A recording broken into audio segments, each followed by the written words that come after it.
In a crowded marketplace, you need to not only stand out, but you need to connect with your audience. This can be challenging. Stories enable us to do that. By sharing our experiences and leading from a place of empathy and understanding, we connect with the right people faster and stay in their hearts for longer. 7, 6, 5, 4, 3, 2, 1.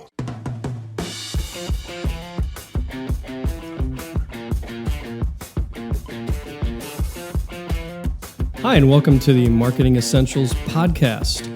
Our unique team helps small businesses grow by providing essential marketing expertise.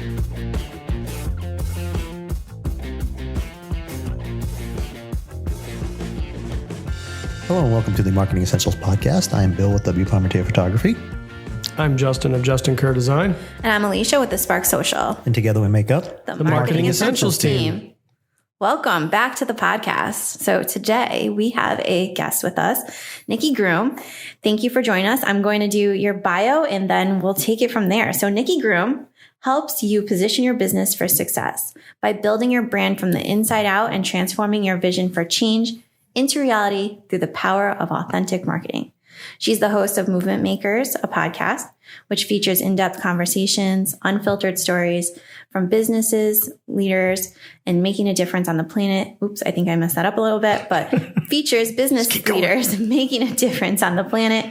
And then she's also the founder of the 100 Stories Worth Telling project, which seeks to amplify the voices of underestimated entrepreneurs all over the world. Wow. Nikki is passionate about harnessing the power of storytelling as a way to humanize what we do, connect with the people we want to connect with most and serve, and inspire people into action. She's here with us in Providence, but she's from Newport, Rhode Island, and she is in Newport with her rescue dog, Luna. We always have to mention our fur dogs. Babes. Yeah, our little fur babies. So thank you for coming up to Providence, Nikki. Yeah, thank you so much for having me. And I just realized we were talking about my accent right before this, and we should probably point out that I'm not from Newport originally. Oh, okay. As people may become rapidly aware from England That's not originally. a Newport accent. I don't know. All the way up here in Providence, I don't know what people sound like in Newport. You know, so. You never know. Yeah, we are far away. Well, thank you so much for joining us. So today we're here to talk about storytelling. But did you want to share anything else about yourself or how you came into business into this field?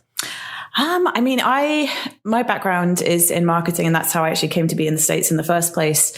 I came over here as the marketing manager for a company in the UK, and then their marketing manager in North America left. I remember getting her 2 weeks notice email saying, it's been great working with you all. And my heart kind of skipped a beat. My stomach turned over and I thought, wait, could I go to America and do her job? And at that point, it seemed like this really ridiculous idea of mine. And within 6 to 9 months, I was over here. Wow. On a visa originally. And then the company kindly sponsored my green card. I started my own business and primarily focused on writing copy for people in the first instance, since writing is my first love. And since then, I've gone on to diversify, do a bit of consulting, strategy work, that kind of thing. But yeah, I love all things marketing. So I'm very happy to be here today talking with you all about all of that. Thank you. Yes, we also love marketing. And so the conversations tend to flow pretty easily. But so we wanted to focus on storytelling. And so with content, how does storytelling play into content and what you do and how you help your clients? Yeah, I would say that in my mind, storytelling is inseparable from content. It's one and the same. And I think it can be very easy to separate the two and think, well, what am I doing over here? And maybe I'll throw in the odd story. But I think as marketers, as people who are passionate about promoting our businesses, if we can think about weaving stories into absolutely everything that we put out there, whether it be a short social media post, a story can be 1 or 2 lines even, or an email that we're sending out to our list, or, maybe we're hosting a webinar and we kind of want to lead into it and let people know a little bit more about us. I feel like stories are really valuable at not only capturing people's attention, but ensuring that we stay in their hearts and minds for longer. So yeah, I'm very passionate about it, and you can feel free to pick my brain about all things related to storytelling. So I know when I was reading your bio and looking at your website, you work with entrepreneurs and a few different types of businesses, but can any business use storytelling as part of their marketing? Yeah, absolutely. any business. It doesn't matter who you are. And I know that might, for some people, it might kind of feel like a bit of a stretch. But basically, if you are ever able to share an experience that you have had, then you're a storyteller. So, if you're a plumber, you could tell a story about a customer who had this challenge and they didn't know how to fix it, and you were able to come in and help them. So how did you go about doing that?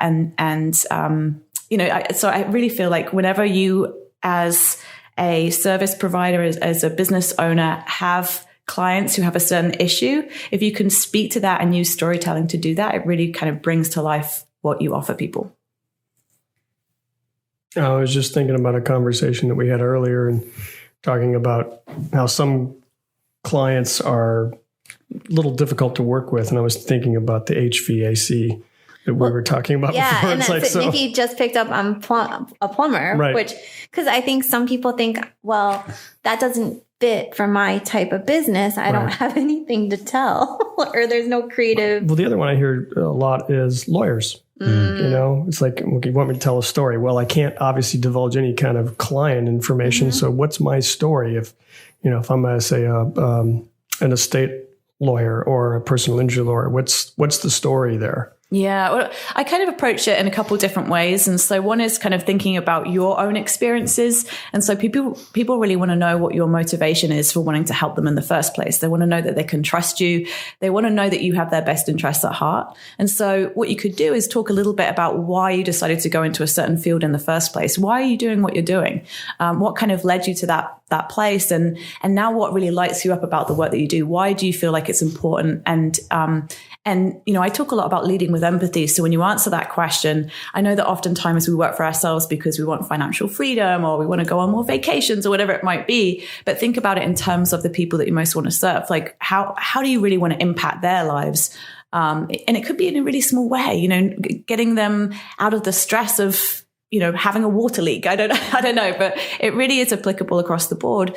And so thinking about what your own experiences and stories are, what your why is, what your motivation is for doing what you do is a great way to start thinking about storytelling. And then secondly, when you think about the people that you most want to support, what are they experiencing? One of my favorite questions to ask is, when you think about the people you most want to serve, what are they struggling with and how are they feeling?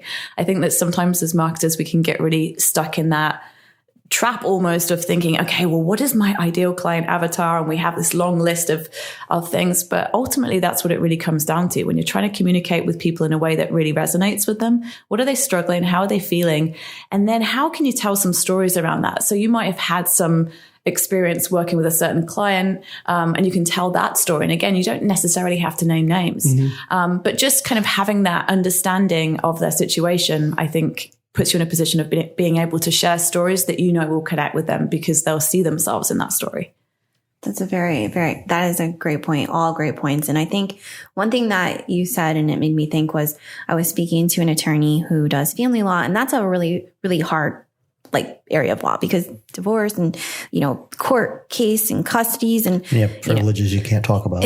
You can't talk about, I worked on this case and this person, but, when I was talking to him and I said, well, why do you do this? And he says, for the kids. That at the end of the day, it's about the children and the family, he's in it for the kids. And that's his story, that's his why. And he's going to resonate with people who will hire him, who care about the well-being of their family. Children, yeah. So if he can project this story and focus on resonating with the people who will also find that important, those will become his clients. But I had another example too, but it escaped me. But I love that example. And so I always call it the goosebump test. Like as soon as you said he does it for the kids, it was like, don't you want to work with that person now? Sure. If you unfortunately happen to find yourself in a situation where you need to hire somebody like that, then you want to work with someone who has your kids' best interests at heart. Yeah. And so it's storytelling. It tends to be about finding where your values connect with the people that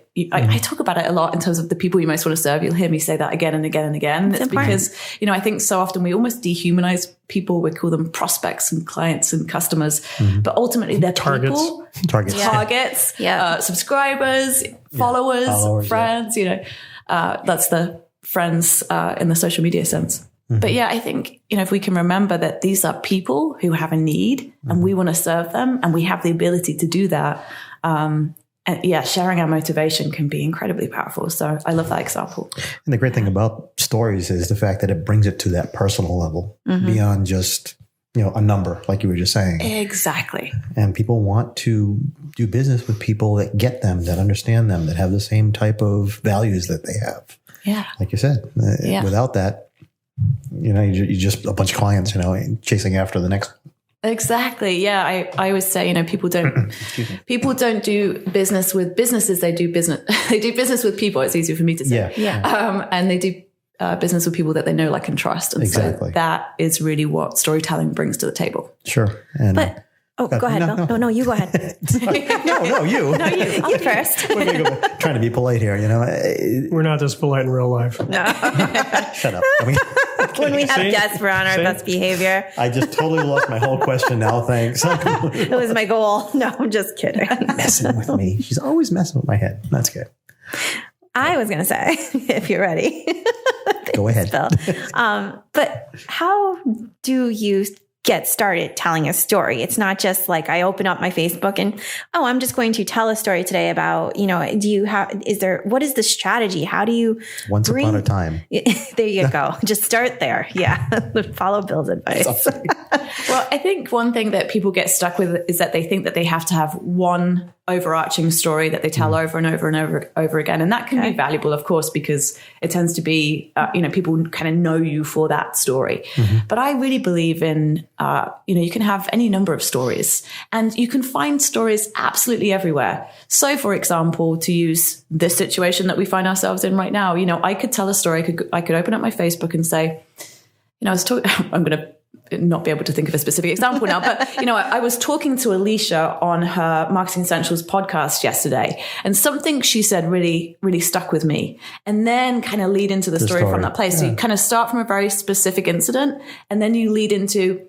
And here's the thing you've got to be thinking about every single time that you share a story is, what do you want people to walk away with? What do you want them to know? What is that message? And so having a clear sense of that beforehand and then thinking, actually, that conversation I had with Alicia is a perfect example of that. So again, you kind of, you have a purpose to telling the story in the first place, but you can start with a really specific example and it can be anything. It could be literally anything that happened to you in the course of a day, or it could be something that happened to you 5-10 years ago. So what do you do in a case of when you're working with somebody and they say, well, I don't really have an interesting story to tell? Because I'm sure you've run across that. I do. And actually, I founded the 100 Stories Worth Telling project in 2015.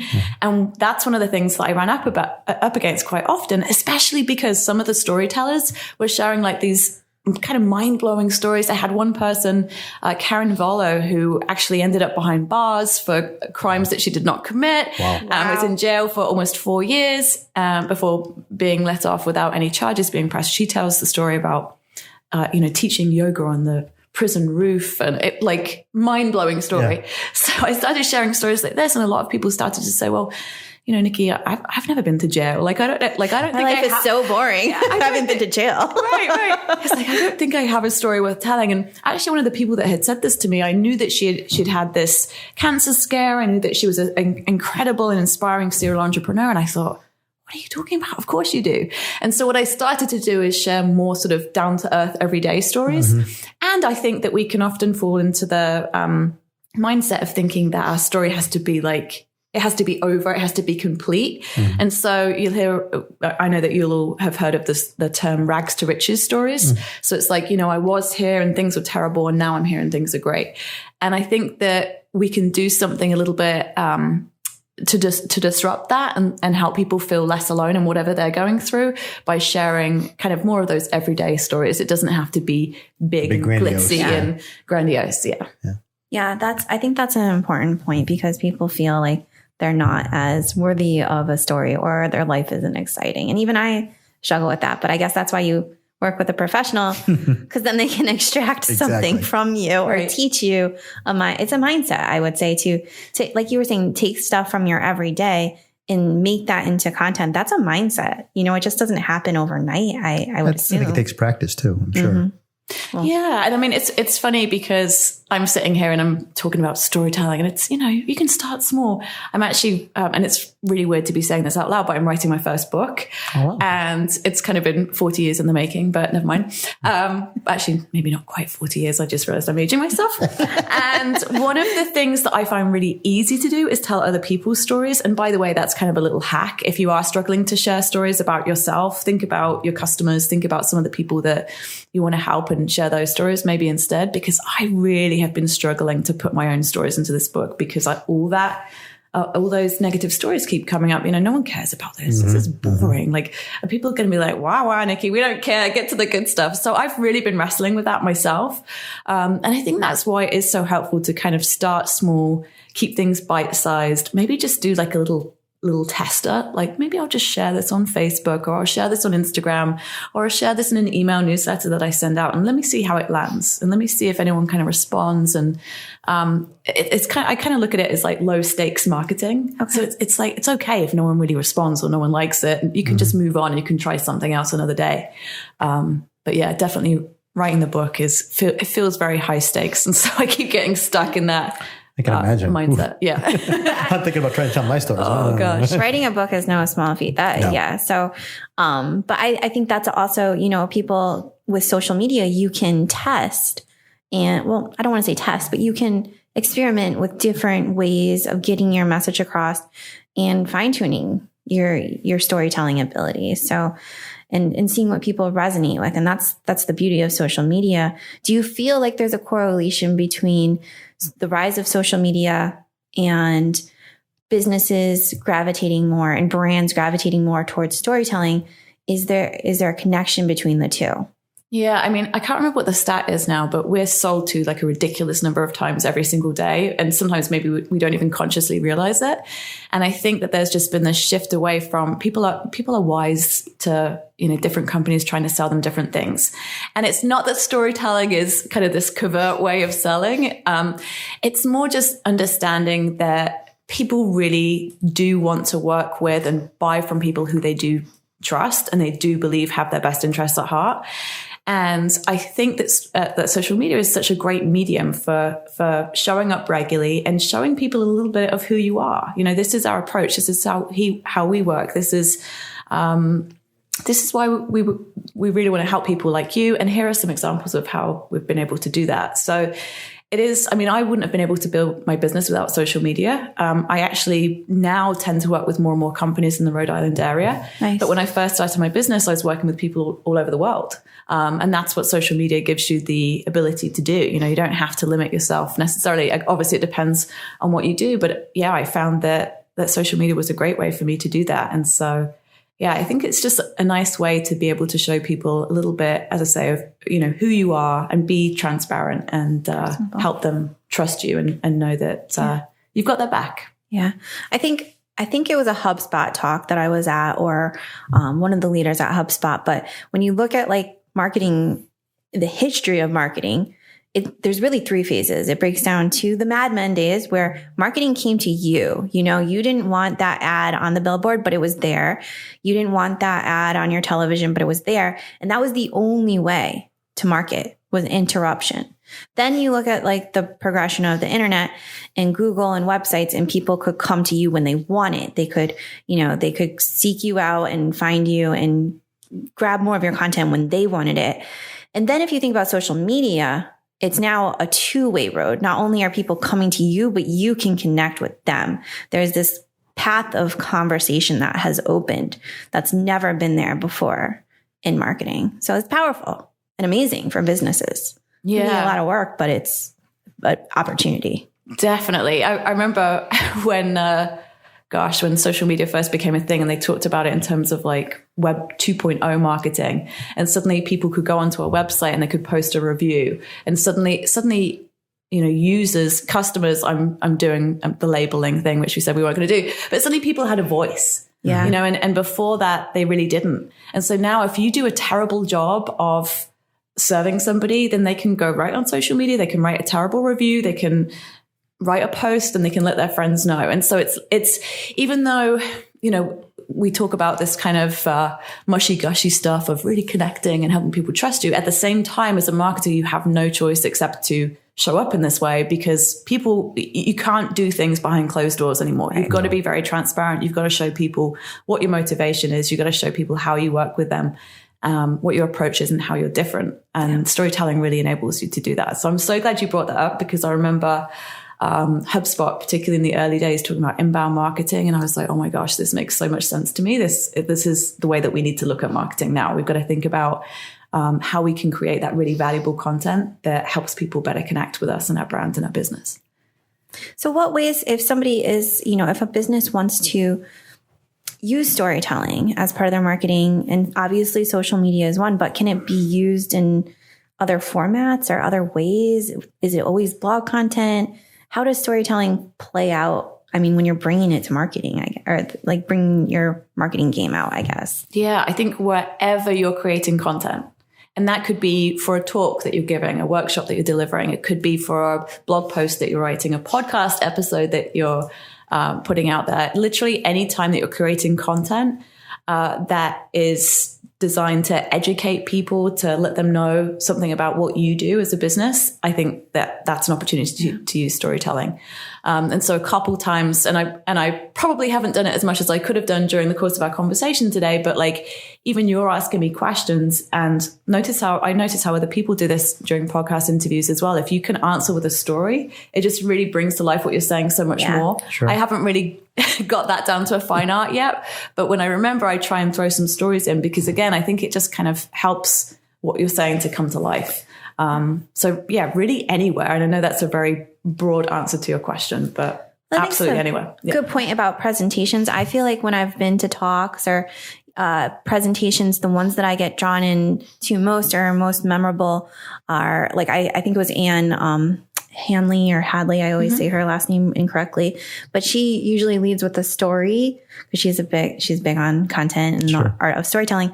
And so it's memorable. Like when someone gets up and they start just speaking about, what their basics or whatever of the talk, and they skip through, but when you can resonate with someone, all of a sudden you're drawn into that. Like it's a conversation, even though you're in the audience, but still it adds that extra layer, I would say. Yeah. I remember when I first started before I started my business. So this is going back to maybe like 2010, 2011, something like that, and going to a conference where I heard some people speak. And to this day, I remember those people because I remember their stories. Oh, yeah, I actually don't necessarily remember exactly what they were teaching. Maybe I kind of have a rough memory of the message, but I remember them. And I remember them because they shared their story. Yeah, they became personable. They became people. Exactly. Yeah. So if you are starting, working with a business, how do you even get started in the process? Like, what are the elements of a powerful story, would you say? Yeah, I like to ask people specific questions that kind of draw it out of them. Okay. So one of the questions we had sort of touched on earlier, but, why do you do what you do? And oftentimes people kind of give a surface response to that question, but then inevitably they'll start to tell some of the story, some of the backstory. Another question to ask yourself is, what is my mission? What do you ultimately want to accomplish? And that can be a really valuable piece to weave into your story as well. And then, going back to that idea of what is your message? And I think if someone asks me, what's your message? I'm like, I don't know. I get very tongue tied.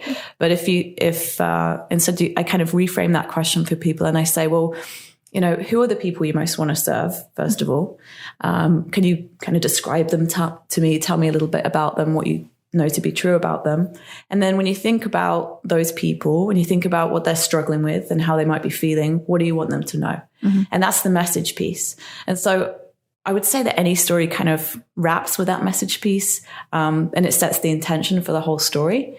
But yeah, that's kind of how I lead into it. There are more questions that I will throw at people as well, but that's a great starting point.